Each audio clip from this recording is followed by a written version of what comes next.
बात कर लेते हैं। अस्सलाम वालेकुम, बहुत शुक्रिया वकास, आपने ज्वाइन किया। आपकी खबर आई थी जिसमें आपने बताया कि नताशा दानिश को जेल में क्या क्या सहूलियात मिल रही है। क्या वाकई उनको वाईफाई, बेड, एसी, ये सारी सहूलियात दी जा रही हैं जेल में? जी, शुक्रिया सबसे पहले आपका। तो सबसे पहले बात करते हैं कि जब से ये केस शुरू हुआ था, गिरफ्तारी के बाद ही मुल्ज़िम को सबसे पहले रिमांड के लिए अदालत में पेश किया जाता है। लेकिन इस बार हमने पहली बार ये देखा कि मुल्ज़िमा को अदालत की बजाय अस्पताल में रखा गया और एक अदालत में रिपोर्ट पेश की गई। तो कानून ये कहता है कि जब मुल्ज़िम या मुल्ज़िमा को ये खतरा लाहक हो कि उनकी जान को खतरा है, तो उनको अदालत में पेश नहीं किया जा सकता। बसूरत दीगर हर मुल्ज़िम को आईन पाकिस्तान के तहत और कानून के तहत अदालत के रूबरू पेश किया जाएगा। नहीं पेश किया गया। उसके बाद उनको जब अदालत पेश किया गया, तो सरकारी वकील जो कि पुलिस के साथ खड़े होते हैं और सरकार का मौक़िफ़ अदालत के सामने रखते हैं, उन्होंने पहले ही रिमांड पे अदालत को ये कहा कि इनका पुलिस को रिमांड की ज़रूरत नहीं है। लेकिन तफ्तीशी अफ़सर ने अदालत को ये बताया कि हमें रिमांड दिया जाए ताकि हम मज़ीद तफ्तीश कर सकें। लेकिन सरकारी वकील की सिफ़ारिश, उनके दलाइल पर अदालत ने उनको अदालती तहवील पर जेल भेज दिया।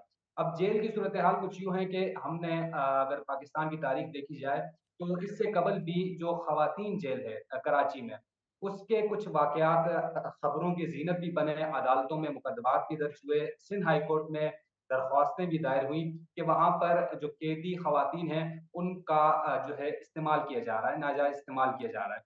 ताहम इस बार भी जो कि नताशा का जो मामला है, ये कुछ ऐसा है कि बहुत ही मालदार ये फ़ैमिली है, तो ज़ाहिर-सी बात है जो सामने जो कहानी चलती है उसके पस-मंज़र में भी कुछ न कुछ चल रहा होता है। तो इसी वजह से कुछ अपने ज़राए से मालूमात हासिल करने की कोशिश की गई।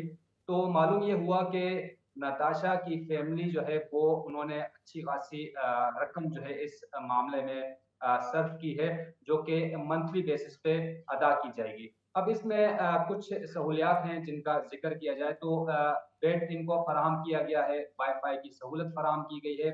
जो हमारे ज़राए बता रहे हैं जो जेल में मौजूद हैं, वो ये कहते हैं कि इनको अचार की फ़रमाइश थी, इनकी चॉकलेट्स की फ़रमाइश थी, साथ ही जो रेफ्रिजरेटर है वो भी इनको मुहैया किया गया है। लेकिन एक और जो सोर्स है हमारी, वो ये बता रहे हैं कि नताशा को अब तक जो कैदियों का वार्ड है, उसमें मुंतकिल नहीं किया जा सका। इनको जब अदालती अहकामात पर जेल भेजा गया, तो इनको एक वार्ड में रखा गया। ये वार्ड वो वार्ड है जहाँ पर कैदियों को ले जाया जाता है और उनके नफ्सियाती जो मसाइल हैं उनको परखने के बाद इनको वार्ड मुंतकिल कर दिया जाता है। लेकिन आगाज़ में ही इनको उस वार्ड में रखा गया, उस वार्ड में एक बेड मुख्तस किया गया और ज़रा ये बताते हैं कि नताशा जेल में आज़ाद ज़िंदगी बसर कर रही है, यानी उनको जहाँ जाना है, जिस तरफ जाना है, उन पर कोई कदगन नहीं है और साथ ही साथ ज़रा ये भी दावा कर रहे हैं कि पैसों की, लाखों के रुपए की डील हुई है जेल हुकाम के साथ और एक बंगले में ये डील हुई थी और साथ ही नताशा के हवाले से कुछ ज़राए का ये दावा है। एक आध ज़राए ये भी कहते हैं कि नताशा 6 घंटे के लिए जेल से बाहर भी जा। अच्छा वकास, ये आपने डिटेल में बताया और यकीनी तौर पे आपने जो ज़राए के हवाले से बताया, जो जेल में मौजूद आपके ज़राए हैं, ये तो एक हमारे सामने वर्जन आ गया। इस हवाले से जेल हुकाम का क्या वर्जन है, ये जो आपने उनसे कुछ मालूमात लेने की, जब आपके पास यही यकीनी तौर पे ये संगीन तरीन इल्ज़ामात हैं कि एक मुजरिम को ऐसी सहूलियत दी जाए जिसका वो मुस्तहिक भी नहीं है, और ख़ास तौर पे इतना हाई प्रोफाइल केस जिस पे पूरे पाकिस्तान की नज़र है, बल्कि पाकिस्तान से बाहर भी हमने देखा कि सोशल मीडिया के ज़रिए से जब ये खबर पहुंची तो बहुत गम और गुस्से का इजहार किया गया, जिस तरह से हमने वो फुटेजेस देखी हैं जिसमें मासूम जो कीमती जाने हैं उन वो ज़ाया हुई। तो आपने कोई जेल हुकाम से उनका मौक़िफ़ लेने की कोशिश की, और क्या वो मानते हैं कि हाँ ये सहूलियात दी जा रही हैं? जेल हुकाम का इस हवाले से क्या कहना है? जी देखें, आईजी जेल खाना जात से मेरा राब्ता हुआ था। वो इस हवाले से हुआ था कि कुछ खबरें गर्दिश में थी कि नताशा को शायद मुल्क से बाहर फरार करवा दिया गया। लेकिन इसमें ज़ाहिर-सी बात है जेल हुकाम से जब राब्ता किया गया तो उनका ये कहना था कि हम अदालती अहकामात जो हैं और जेल मैनुअल के मुताबिक कैदियों को ट्रीट करते हैं।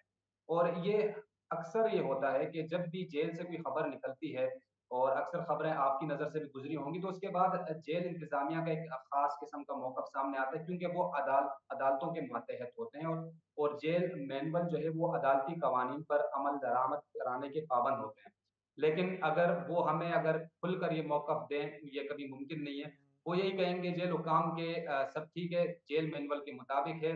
सिर्फ़ और सिर्फ़ ये होता है कि जेल में कैदी को खाना जो है वो जेल के मैनुअल के हिसाब से दिया जाता है कि आज क्या खाना बनेगा, जेल का जो मेन्यू है, उस हिसाब से दिया जाता है। उसके अलावा जेल हुकाम ये कहते हैं कि तमाम तर चीज़ें अगर किसी कैदी का इलाज कराना है, किसी कैदी को अदालत में पेश करना है, किसी कैदी का किसी से मुलाकात करानी है, तो ये तमाम तर चीज़ें अदालती अहकामात के बाद मुमकिन है। लेकिन हमने माज़ी में भी ये देखा है कि जेल से कैसे ख़वातीन को बाहर निकाला गया और किस तरह उनको वापस जेल ले जाया गया।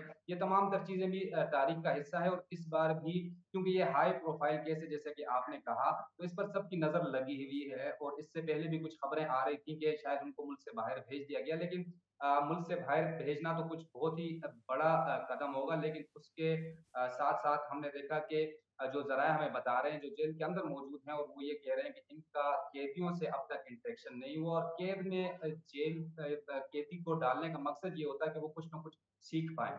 लेकिन अगर उनका कैदियों से इंटरेक्शन नहीं है, वो कैदियों के जो वार्ड्स हैं, वहाँ पर मौजूद नहीं हैं, तो इसका मतलब यही हुआ कि एक कानून के साथ भी खिलवाड़ किया जा रहा है और साथ ही जो जेल मैनुअल है या आईन पाकिस्तान या कानून पाकिस्तान जो है, उस पर भी अमल दरामद वकील कराने की साहब, कोशिश नहीं की जा रही। स्टेटस क्या है अब इस केस का? क्योंकि पहले उनको जहनी मरीजा बनाने की कोशिश तो की गई थी, फिर बाद में डॉक्टर साहब ने यू टर्न भी लिया। उन्होंने कहा कि बज़ाहिर तो बिल्कुल ठीक है, फिर उनकी मेडिकल रिपोर्ट के हवाले से भी मुख्तलिफ ज़राए से खबरें गर्दिश करती रहीं। तो अब स्टेटस क्या है इस केस का? देखें, केस का स्टेटस ये है कि जैसे आपने खुद कहा कि शुरू में वकील साहब ने अदालत में बताया कि वो ज़हनी मरीज़ा हैं, लेकिन जो डॉक्टर साहब थे, उन पर भी ज़ाहिर-सी बात है प्रेशर होगा। एक दिन तो उन्होंने रखा, लेकिन उसके बाद मीडिया का जो प्रेशर आया, जिस कवानीन की हम बात कर रहे हैं कि कानून के मुताबिक अगर मुल्ज़िमा को कोई जान का खतरा नहीं है, तो उनको अदालत में पेश किया जाएगा। तो ये खबरें भी चलाईं। तो उसके बाद डॉक्टर साहब ने ये कहा कि ये फिट हैं, सिर्फ़ ये हो सकता है कि शायद इनको वक़्ती तौर पर कोई शॉक लगा हो, लेकिन ज़हनी तौर पर ये ठीक हैं। वो चीज़ भी साइड पे हो गई। अब जो मामला चल रहा है जब से इनको जेल भेजा गया उसके बाद से 14 रोज़ के अंदर-अंदर इनको इनका चालान अदालत के रूबरू पेश किया जाएगा जिसमें तफ्तीशी अफ़सर जो हैं वो मज़ीद दफ़ात भी लगा सकते हैं और इन दफ़ात के तहत जो है अपने केस को प्रोसीड करेंगे। शवाहिद होंगे तो वो अदालत के रूबरू पेश किए जाएँगे और ये भी मुमकिन है कि नताशा की जानिब से डिस्ट्रिक्ट एंड सेशन कोर्ट में जो है दरख्वास्त ज़मानत दायर की जाए। इनकी शौहर की जानिब से सिंध हाई कोर्ट से जो है ज़मानत ले ली गई है। नताशा की अब तक इत्तलात ये नहीं आई कि उनकी जानिब से दरख्वास्त लगाई गई हो।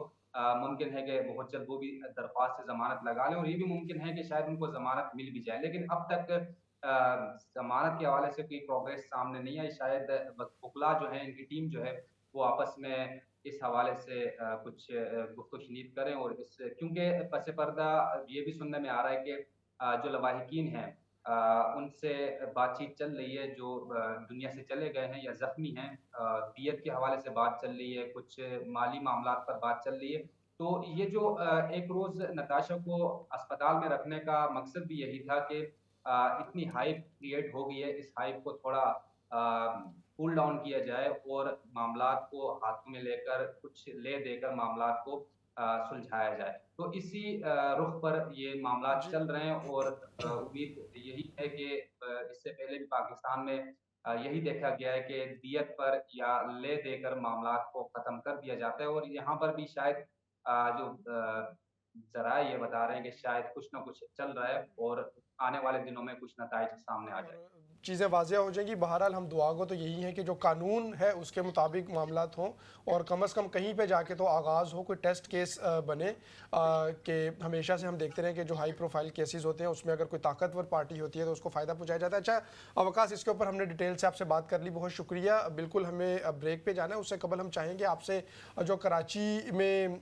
वेदर है और मौसम है और साथ ही ये जो खबरें आ रही हैं तूफ़ान के हवाले से, बारिशें तो शायद अभी भी जारी हैं, उस हवाले से अपडेट बताइएगा। क्या जो तूफ़ान है ये भी कहा जा रहा था शायद वो साहिल से भी टकराएगा, उस हवाले से क्या अपडेट्स हैं? जी, अभी तक तो कराची में तकरीबन दिन 2 बजे के बाद से तेज़ हवाओं का सिलसिला शुरू हुआ था। और उसके बाद से बूंदाबांदी हो रही, कहीं कहीं तेज़ बारिश हो रही है, लेकिन उस तरह की बारिश अभी तक नहीं हुई जिसकी सब उम्मीद कर रहे थे। स्कूल भी आज कहीं खुले थे, कहीं बंद थे। लेकिन महकमा मौसमियात इस वक़्त ये बता रहे हैं कि रात भर कराची में बारिश का इम्कान है और जो साइक्लोन बना था, वो साइक्लोन कराची के साहिल से शायद टकरा जाए, लेकिन अभी भी 150 किलोमीटर के फासले पर मौजूद है और कराची में बारिशों की पेशेनगोई अब भी महकमा मौसमियात कर रही है और कहा यह जा रहा है कि इस साइक्लोन से शायद बलूचिस्तान और ओमान को ज़्यादा खतरा हो, कराची महफूज़ रहे, लेकिन कराची में बारिशों की पेशेनगोई है, अच्छी खासी बारिशें होने का इम्कान है, लेकिन अब तक जो बारिशें हुई हैं, उससे कोई ऐसा नुकसान नहीं हुआ, ना पानी ठहरा है कहीं, जिस तरह गुज़िश्ता मानसून बारिशों में होता था। लेकिन ये भी कहा जा रहा है कि उस हद तक की बारिशें अभी तक नहीं हो सकी। जो प्रेडिक्शंस हैं महकमा मौसमियात की, उस हवाले से अब आज की रात जो है वो अहमियत इख्तियार कर गई है। देखा ये जाएगा कि आज रात कराची में किस हद तक बारिशें होती हैं और जो पेशेनगोइयाँ महकमा मौसमियात कर रही है शायद वो हो सकती हैं बारिशें, वो होंगी या नहीं होंगी। इंतज़ार किया जा रहा है। बहुत शुक्रिया वकास, आपने बहुत डिटेल में हमें ये दो अहम जो इश्यूज़ हैं इस वक्त कराची में उनसे आगाह किया। बहुत शुक्रिया आपके वक्त का।